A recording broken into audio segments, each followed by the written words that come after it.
Okay.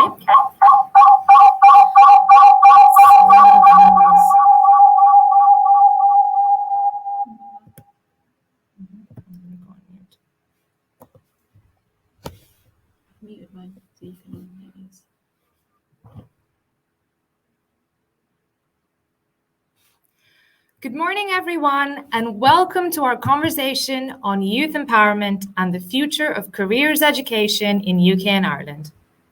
Thank you for taking the time to join us today. This webinar marks the launch of Adecco Group's Creating Brighter Futures program.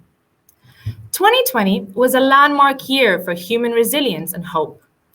Countries all over the world worked together to manufacture vaccines to fight COVID-19.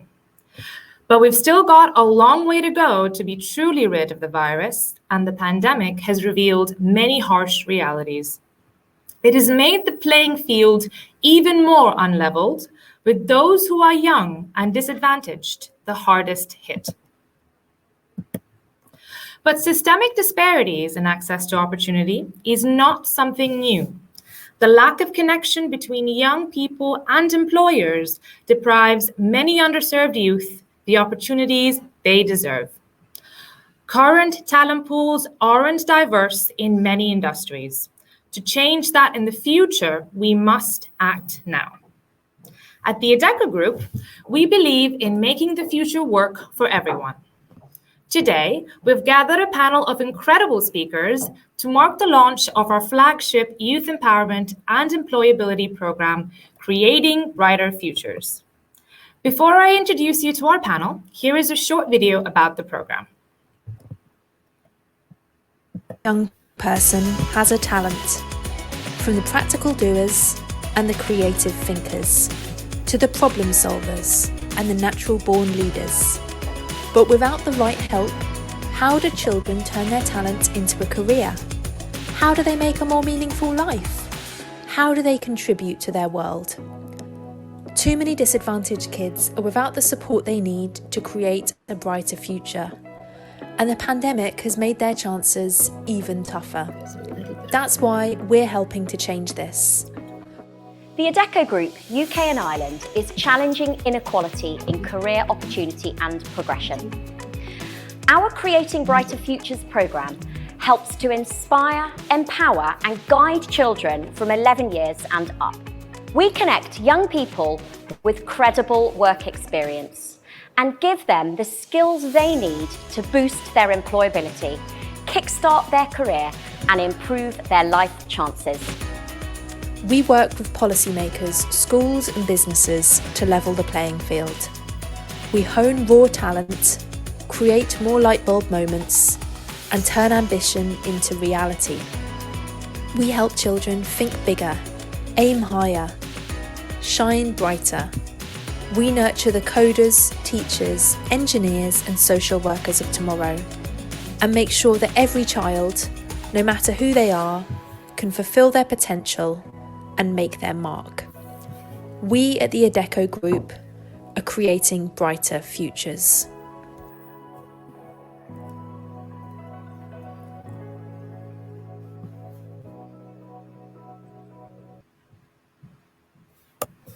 Welcome back. I'm really looking forward to our discussions today. We've got a great set of speakers here with us. First on our panel, we have Alex Fleming, Region President of Northern Europe at Adecco. Alex leads Adecco's staffing business across the Nordics, the Netherlands, Benelux, and UK and Ireland. Happy to have you here, Alex. We next have the Right Honourable Justine Greeding, founder of the Social Mobility Pledge and co-chair of the Purpose Coalition. Justine is the former Secretary of State for Education and was part of the cabinet in this role from 2016 to 2019. Welcome, Justine. Thank you for taking the time to join us. Great to be able to join you, Sandhya. Next, we have Tom Ravenscroft, who is the CEO and founder of the Skills Builder Partnership. The Skills Builder Partnership brings together schools, colleges, employers, and other skills building organizations around a common language and approach to building essential skills. Good to have you here, Tom. Thank you. And finally, we have Sandy Hopkins. Sandy is an experienced leader who has worked in both public and private sector. Sandy was appointed the Chief Executive at Southampton City Council in January 2019, having previously been the CEO at 2 councils in East Hampshire. Welcome to our panel, Sandy. Good morning. I just want to say a big thank you to all of you for being huge advocates of the Creating Brighter Futures program and lending your expertise to ensure that it drives real impact. To kick us off, I'm keen to first get your thoughts on how the pandemic, in your opinion, has affected careers education.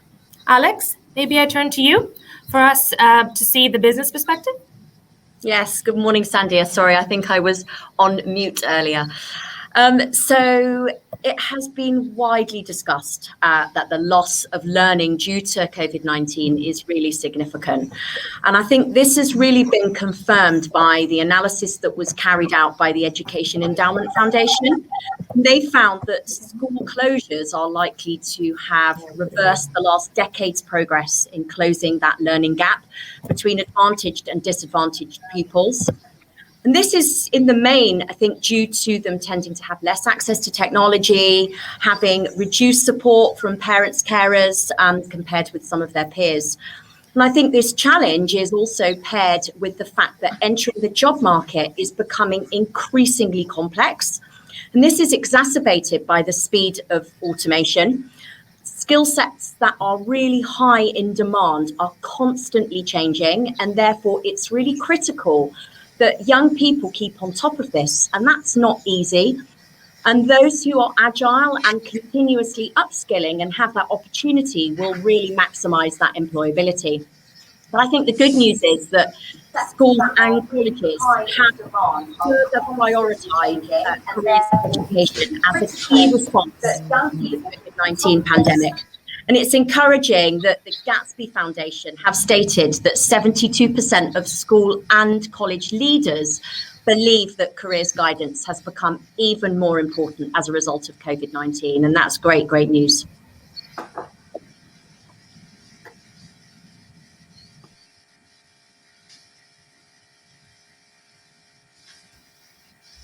I think to build off that thought, I think the other thing that I've certainly seen in our work with schools has been that you see a real sort of difference perhaps between those schools who are seeing recovery about, you know, trying to catch up lost time on English and maths, and those who are thinking a little bit more widely about some of those wider skills. And I think certainly what we've seen is that those schools who've been really investing not just in catching up on the academics, which is obviously really important, but who are also thinking about how do you make up that gap in terms of some of those other skills which perhaps have been less well stretched, are really seeing the dividends of doing that.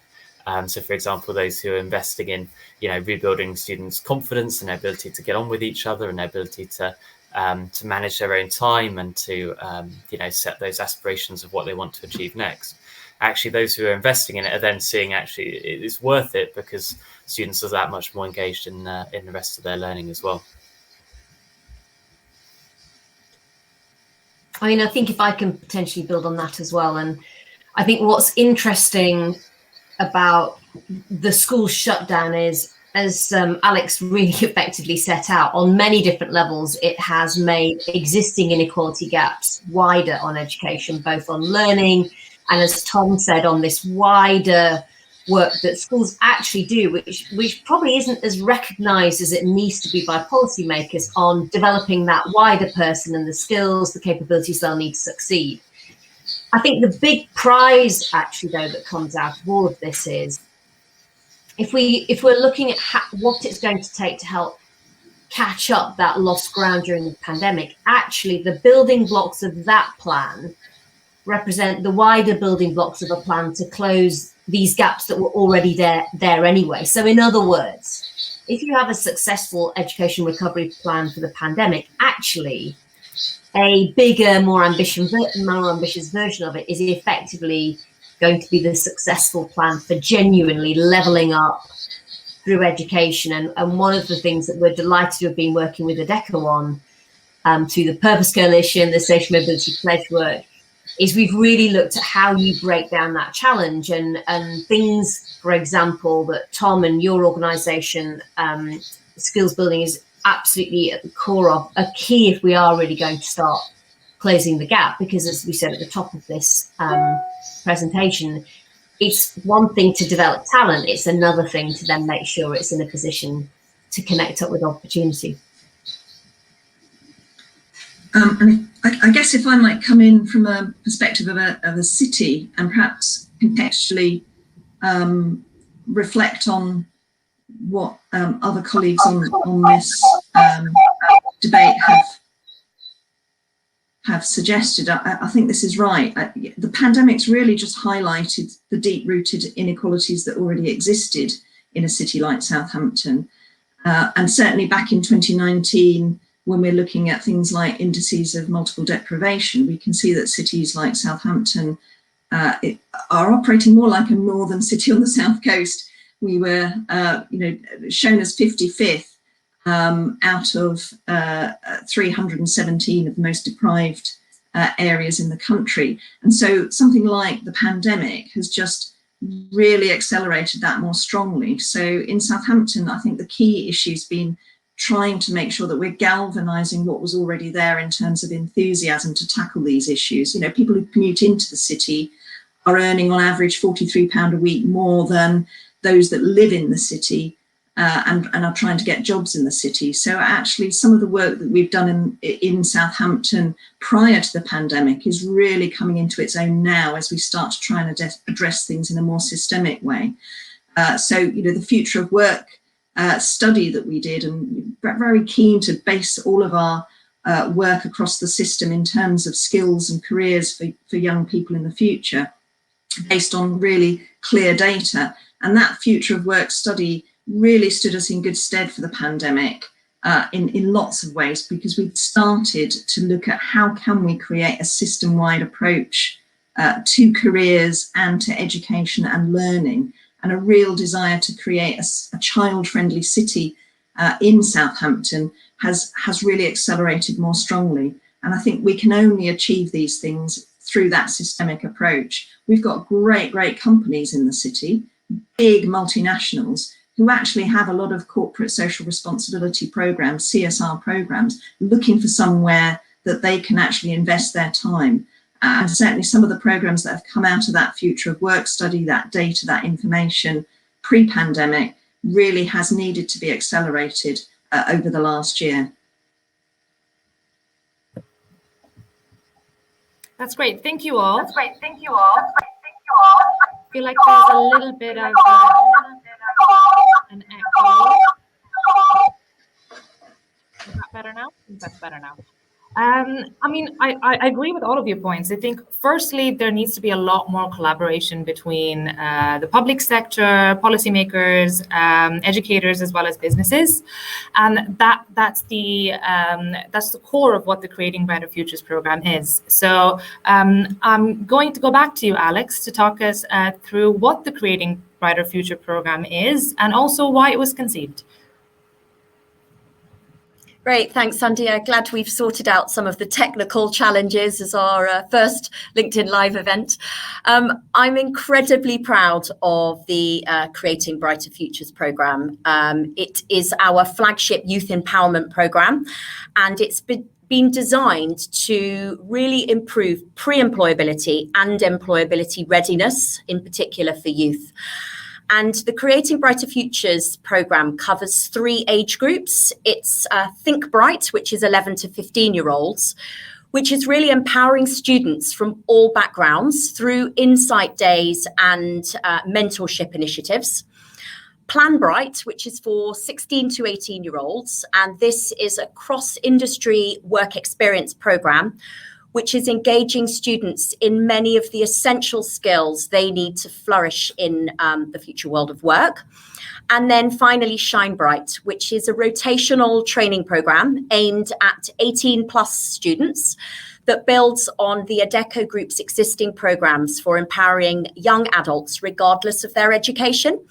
And it includes the Kickstart scheme, apprenticeships, internships, traineeships and a program that's running currently today, which is our CEO for 1 month program, where people are given the opportunity to shadow the CEOs of in many countries throughout the Adecco Group for a month, which is a really great experience. It's both great for the CEO for 1 month, but also the reverse mentoring that we get in the organization working with these young people is really, really fantastic, and such great learning for us also. And I think using our strong network, we create this cross-industry experience for hidden talent, and that's the critical point, particularly championing underserved youth, which underpins our commitment for growing more diverse talent pools. And then in addition to that, the program methodology was developed alongside Tom and his team at Skills Builder. And it's been tested in schools in 8 regions in England and will be launching in Wales in September. And all the programs are run by our colleagues with the relevant expertise, whilst also giving them the chance to drive really meaningful social impact. And this is something that's very important to our colleagues, and should be an important opportunity that's open to all employees in all organisations, in my view.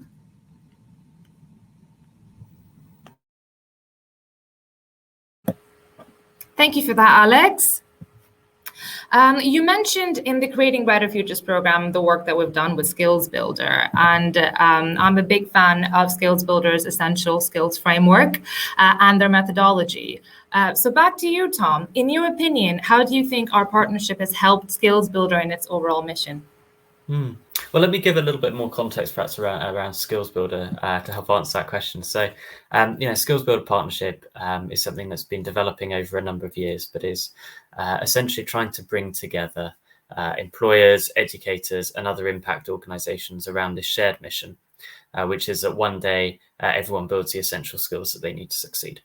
I suppose the germ of this was, when I was a secondary school teacher myself and had this really profound sense as teaching in a fairly disadvantaged community in central London, that actually just focusing on the academics wasn't the complete solution to helping, certainly not for supporting social mobility, certainly not in terms of ensuring that everyone was able to capitalise on all of the talents that they had. And so the last decade, I suppose, has been wrestling with that question of, what would it look like if we took the building of that broader set of essential skills as seriously and approached it as rigorously as we do academic learning. And the heart of that then is the Skills Builder framework, which takes 8 skills that we know are essential and which, you need in almost any job in any part of your life, and tries to break them down into steps.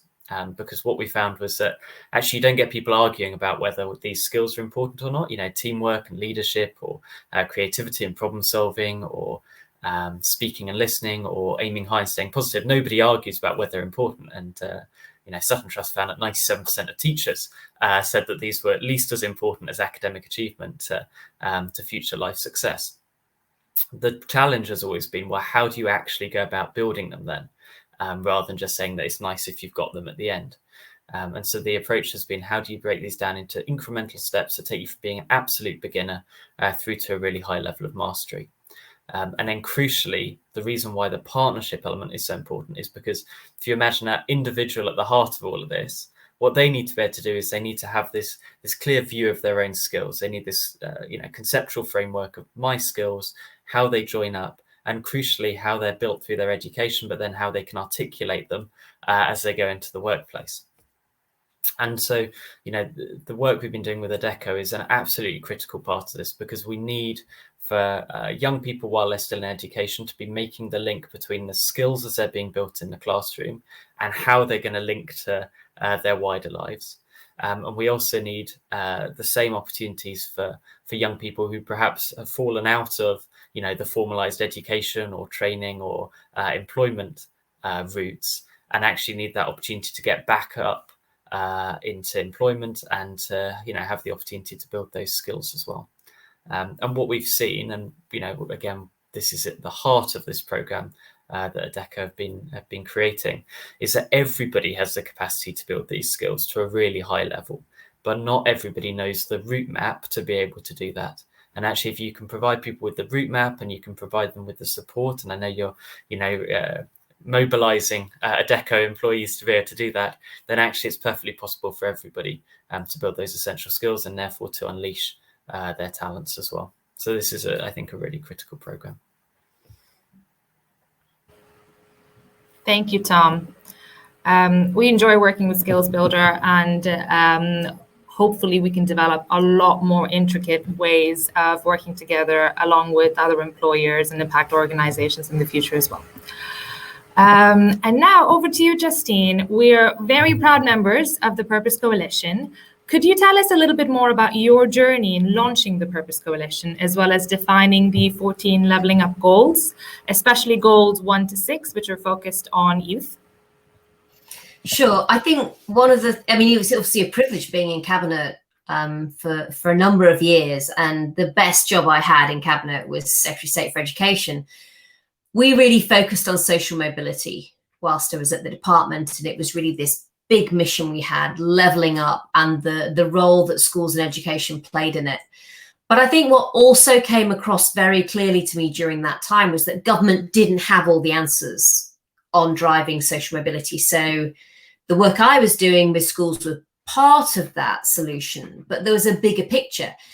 And a big part of that bigger picture were employers and businesses and the opportunities that were actually out there in the wider world, and getting employers to think very differently and much more strategically about the opportunities they have and the difference that they can make on levelling up, if they're willing to sort of see through to some of those routes to extend opportunities into perhaps communities or groups that haven't had as much in the past. So the Social Mobility Pledge was really where it started for me. It was about saying to a lot of businesses that were doing great stuff on apprenticeships that there was this much more strategic approach they could take. Of course, what came out of all of that was a huge amount of innovation, and really seeing on the ground very different companies thinking about what they could do to drive leveling up in very different ways. And so you had fantastic businesses like Adecco really focused on, as you say, that early stage work to develop talent and then connect it up. There were other businesses that were looking at what they could do with their procurement, like how could they partner with their supply chain to do more. Other businesses were really focused about their work in a particular place. Maybe they're a big employer in one place, and that's why it's great having Sandy Hopkins on this panel, because we're doing work with Southampton, and there's this sense of if we can get everyone mobilized in that locality, actually we can really do some special things to help level up that city and connect more people up with opportunity. So the leveling up goals came out of the fact that there were a group of both businesses but also universities who were really activist on this, and Adecco was right at the center of that group of businesses and universities, and that's the Purpose Coalition. It is a group of organizations that are absolutely clear-cut that they are going to drive leveling up.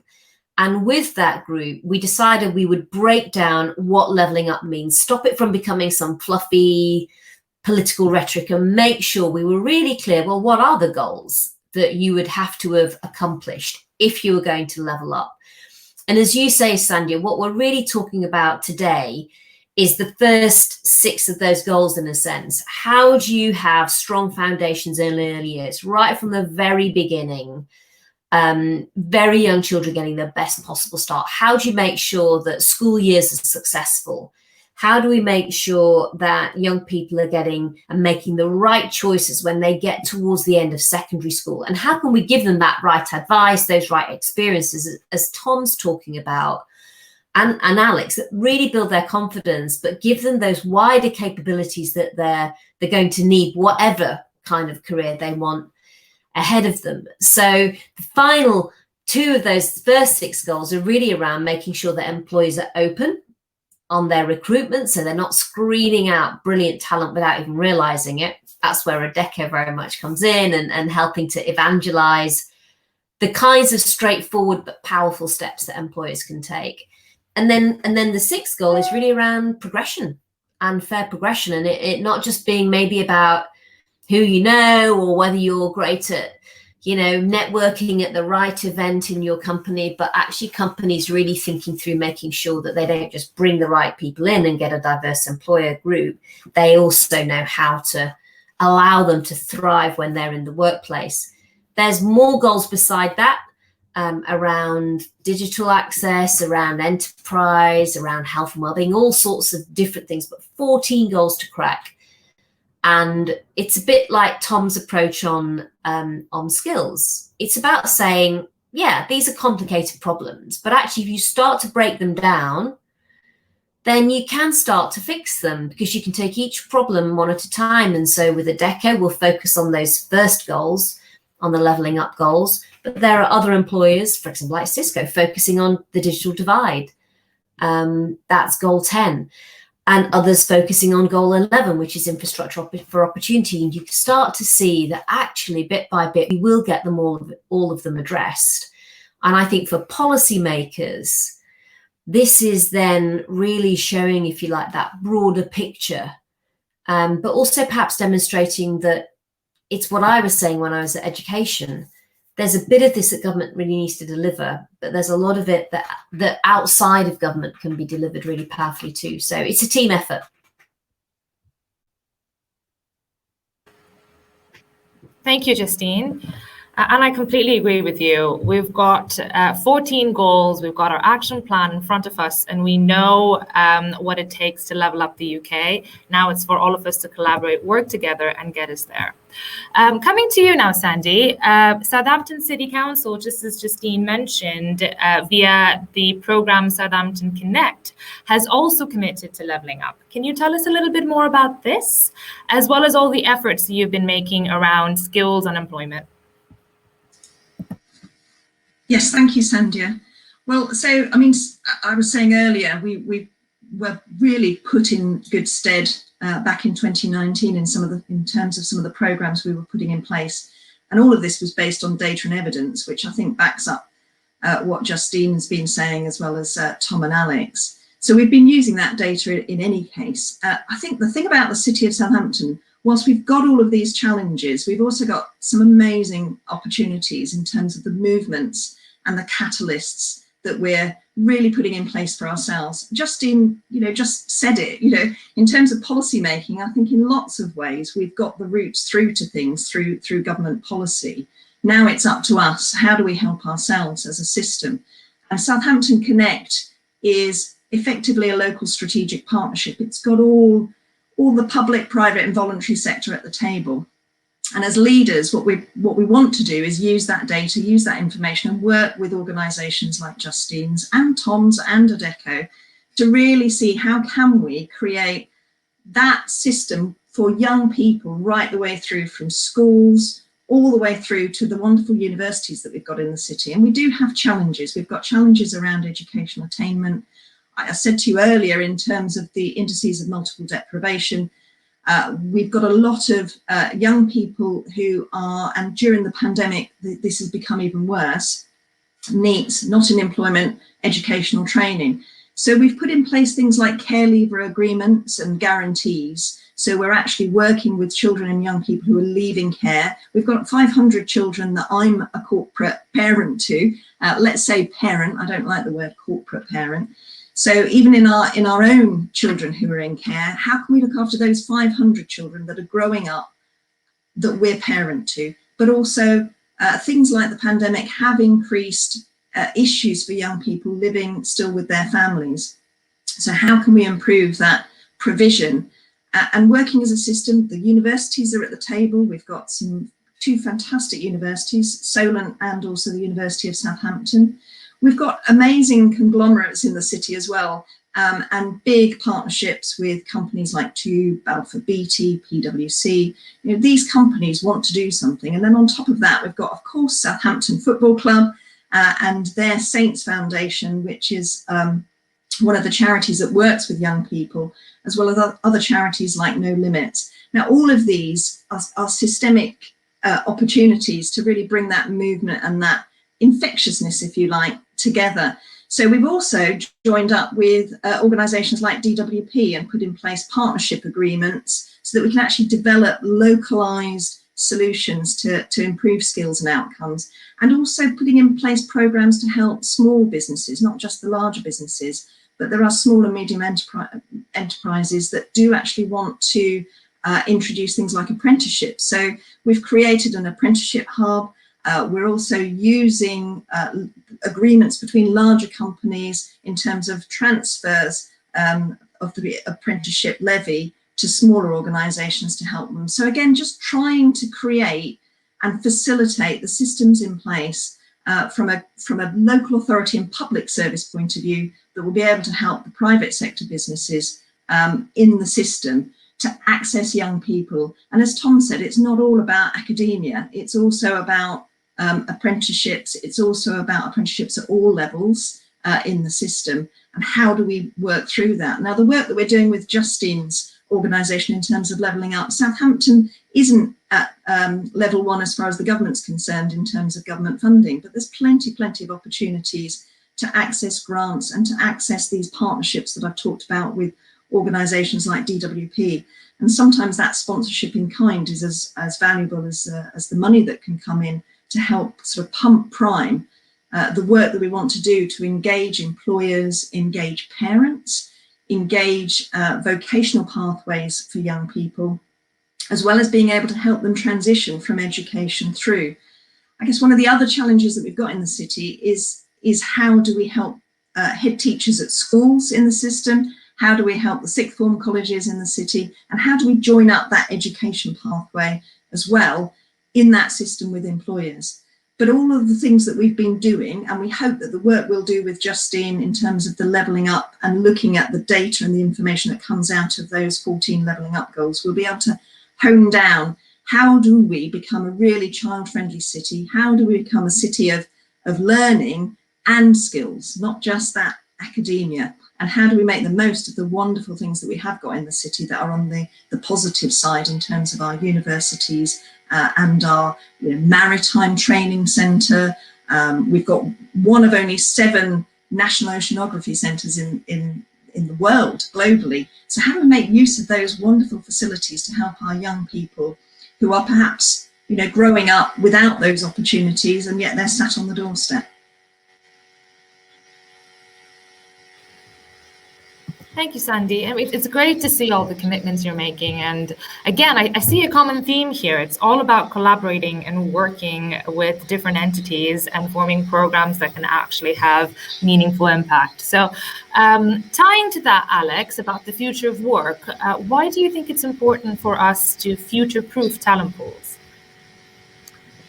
So I think future-proofing talent pools has never been more important than it is today.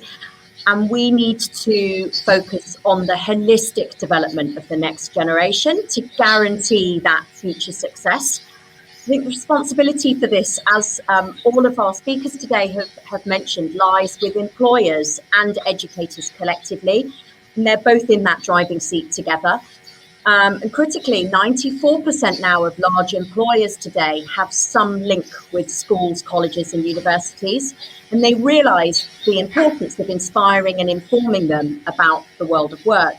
But I think as Tom, Justine and Sandy have mentioned, and the feedback we get from schools tells us that they struggle to link the skills education with career aspirations and future work experience. And the Creating Brighter Futures programme is specifically structured to support and target this challenge. And it breaks down the skills into very manageable sections, and it always highlights what success looks like for them. And this helps children and young people to really identify how they can improve, especially in the context of how that relates to future work experience. And I think at the Adecco Group, we are very uniquely positioned to drive that employability readiness in youth, as our services help people to fulfill that potential by providing that access to work and improving that employability piece. And in terms of what Justine was saying earlier, and as she mentioned, we have partnered with her organisation, joining the coalition of businesses that are leading this levelling up agenda in the UK. And the coalition and these 14 goals that have really set out that architecture of what levelling up really means. And I think what is really interesting about this is that they are truly actionable. So it requires you to have an action plan against those goals and to really show progress, which is something quite new. So we've launched our social value action plan to measure our success against those levelling up goals. And this supports our internal ESG measurement of all of the social impact programs that we're running. But the Creating Brighter Futures programme is really the crucial element for us of our Purpose Coalition action plan. And it holds us truly accountable for driving that change in a space that really needs our support and expertise now more than ever. So it's about really having action behind those goals. As Justine said, it's not fluff, it's actually showcasing what you're doing and managing and measuring that progress.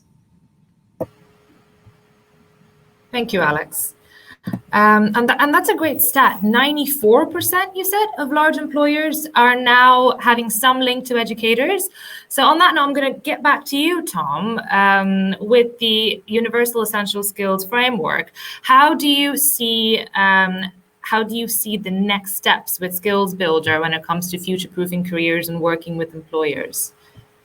Yeah, I mean, this has been such an exciting conversation, right? Because the point is that these are skills which people need all the way through their lives, and actually, but crucially, that starts really early. So we work with children from as young as 4 and 5 years old. I have a 6-year-old myself who I'm busy honing their essential skills. But I think what's really important is that we're not just worrying about these skills because of employability, but actually, if you think about, social interaction is something that's vital throughout our lives, right? But it's something that sometimes people struggle with.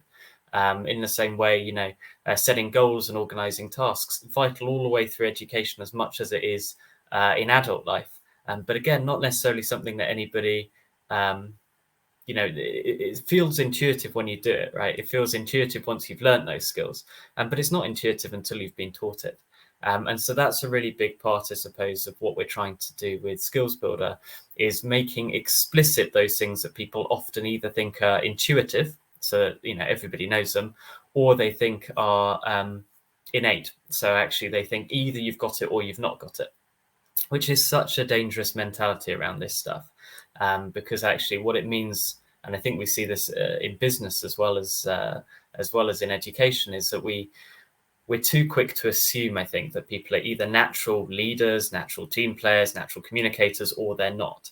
And for every time that we praise a child or a graduate or whoever for being a natural whatever, what we're implicitly doing is we're assuming that therefore lots of other people, maybe even the majority of other people, will never be able to have that skill. And of course, that is directly opposed to all of the notions of social mobility and access to opportunity that I think all of us on this call share really passionately. So for me, in terms of looking forward, we know already, as has already been alluded to, that these skills are important for career success now. We recently published an exciting report which demonstrated that for 19 to 24-year-olds, those who had the median level of essential skills earned a wage premium of more than £3,500 a year, more than those who were in the lowest decile for having those skills. And in fact, that increased to more than £10,000 for those who were most able to apply those skills, which is huge, particularly at that age group. So that's a huge disparity that we can work on. But we also need to be thinking not just about that transition, albeit that's really important, but also about making sure that people get those opportunities all the way through their careers. So they're not too quickly put into a particular stream in terms of their work as being one of the high potential ones who get all of the opportunities to build those skills, and then surprise, surprise, turn out to have the really high capabilities later on, versus those who are put into a lower skilled role where actually then they don't get any more opportunities to build those skills. So I think we need to focus on fixing that education pipeline and that transition period, but we also need to make sure that we give everybody all the way through their working lives those same opportunities to upskill as well.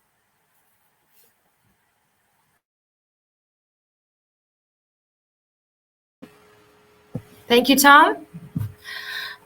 So I think, Justine, to Tom's point and Alex's point as well, that working on future-proofing talent pools, What are the areas that you would like policymakers, businesses, as well as educators to collaborate more on going forward in the topic of youth? Well, I think you can see this intersection between what's happening in education and what employers need in terms of skills for young people to be able to be successful. And as Tom says, this isn't just about young people taking their first steps in a career. This is actually about the fact that all of us will need to reskill, and the government's talking about lifelong learning quite rightly. And so the reason for me this is so vital is that I think there's a growing recognition that, particularly post-pandemic, academic learning is one thing and an important part of the development of young people, but this is wide a bit. And whilst I was at education, I'd broken it down into basically 3 groups of work. One was, knowledge and skills that you need, very much the sort of existing academic framework we were looking at. The second was getting the right advice at the right time, and it was very much careers. And we were making some steps, important steps in that, as Tom will know, around the Gatsby approach and all of that, and the careers and enterprise company, and really, looking at what government could do to sort of signal and help people connect up, companies connect up. But the third piece was the, great experiences that develop you.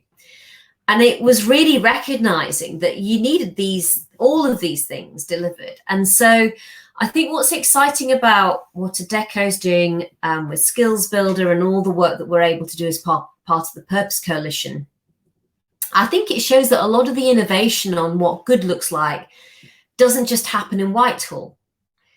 And in a sense, often if you're in a policy environment, there's a danger that you go back to scratch as if no one's ever thought of these things before, and it has to be kind of invented up in some government department. And there's no doubt that policy officials love doing policy. But actually the smart thing to do, I always felt, is to kind of reach for what's already there and take stock of the existing thinking, and then work out how you can use that so that you really hit the ground running, and that you can harness that momentum and structure that's already there, perhaps outside of the government department, but is one that has kind of organically built up. And I think that's what really we've got developed here. And so if you marry it up with the goals, what starts to emerge, I think, is something that's really exciting and tantalizingly putting us within reach of making a big difference on social mobility at scale. So we have broken down this social mobility levelling up challenge into different parts. As Tom's talking about for some of those parts, we are looking, and we know now how you start to deliver some of those skills, some of those experiences. Adecco is an expert in really how you get that advice. We can see from the projects that we're doing in a place like Southampton how that actually works on the ground to make a difference. Now, if you can have that joined up approach, not just, if you like, for the first few of the goals that we're maybe talking about today, but the rest of them, at that stage, you really genuinely are in a position to start shifting the dial. And I think that's when it gets really, really exciting. And at that point, you can also recognize that the reason the goals are powerful is that they allow different communities with different challenges to focus more on different parts of the goals. And so, as Sandy is saying, I went to university in Southampton. It's one of the reasons why I was really keen to be able to trial all of this work with Southampton as a city. And it's a classic city. It's got a huge amount of talent. It's got incredible universities right in its midst, and some amazing businesses. I started my career at PricewaterhouseCoopers, one of those big businesses that's still there. But at the same time, there are parts of the city where it feels very different. And it feels like people are much more far away from those sorts of opportunities that I was able to access as someone who'd come to the city and really started to build a life. And so we now start to get into a position where we can have the right framework, the right tools, we can start to trial them, and then we can start to work out how they connect up with the whole of the levelling up goals in a particular place. And then we can do it in different places and see what's different from Southampton to, for example, North Yorkshire, which is what we'll be starting to do. That's when you really start to build up an evidence base and experience of how to truly shift the dial. And I genuinely think that actually government will learn a huge amount from seeing these very practical pieces of work on the ground and almost seeing them de-risked, if I can put it like that, because others have given them a go. And once you can, I think, be a policymaker looking at some practical projects on the ground that have worked. So, for example, in Bradford, they did the Glasses for Classes programme, which basically hooked up educators with the NHS. They worked out that kids didn't have the right prescriptions. And that is now being rolled out nationally because we know it works. And so it really is like a test bed, but it's a test bed driven by all of you. That's what's inspiring to me.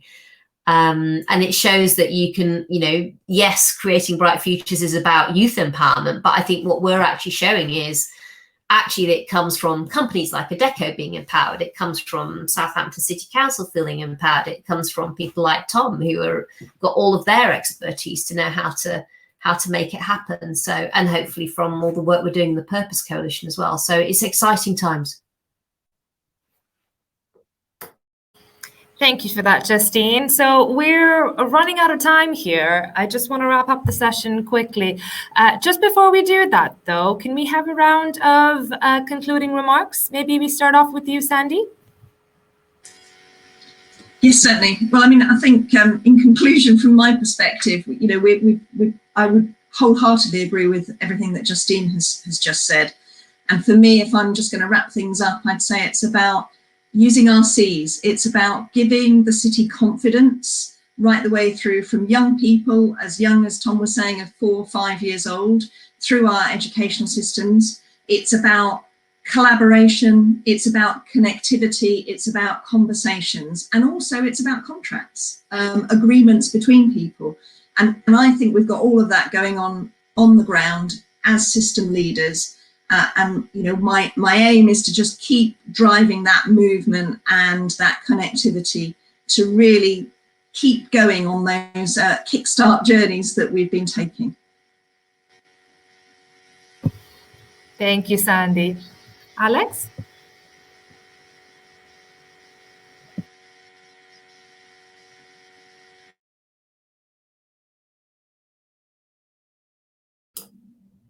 Alex, I think you're on mute. Classic mistake, still making it. Thanks, Justine. I think we know that the COVID-19 pandemic has had devastating effects on people's lives and livelihoods, and we still find ourselves in a period of real uncertainty, and it's really exposed these inequalities, and it's really brought these disparities to the core and deepened them even further.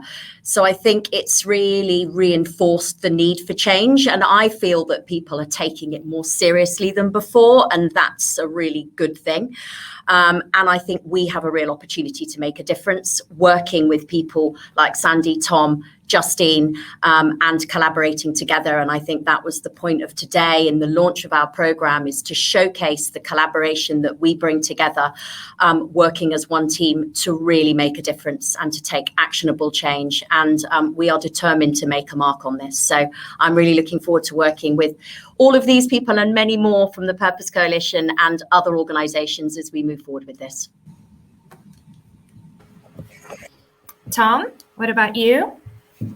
I mean, I think, I think it's been a fascinating conversation. I think it's a really heartening one as well. But I think, I'd like to really, I guess, commend Adecco Group in terms of this Creating Brighter Futures programme. I think it looks outstanding, and I think it's a really neat set of opportunities for young people as they move through education and segue into the world of work. And I just think it's so exciting with Justine and Sandy as well to think about, well, how does that then join up? How do we draw the lessons out of this? How do we really scale it? Because as we've all talked about today, this is really a problem that needs that sort of big thinking to grapple with it.